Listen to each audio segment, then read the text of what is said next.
Yeah. Tu real componente.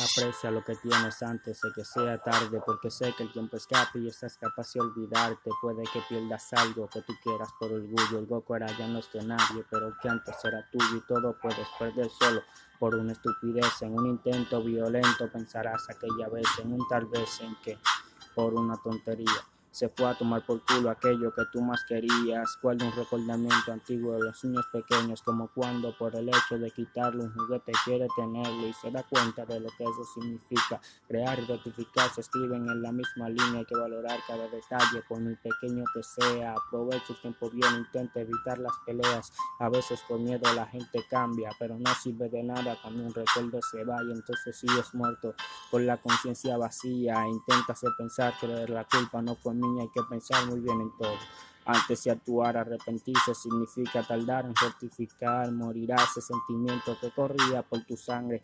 Quedarás libre del corazón que mantenías preso en tus rejas y alambre. Quién sabe, pueda que lo eches de menos y que ya no exista cura, tan solo dulce veneno.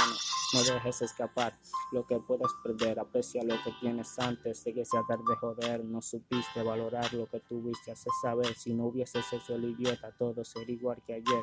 No dejes escapar lo que puedes perder. Aprecia lo que tienes antes de que sea tarde. Joder, no supiste valorar lo que tuviste. Hace saber, si no hubieses hecho el idiota, todo sería igual que ayer.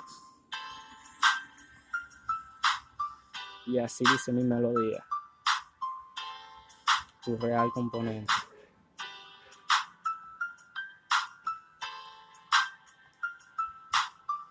Óyela, escúchala, te va a gustar. Aprecia lo que tienes.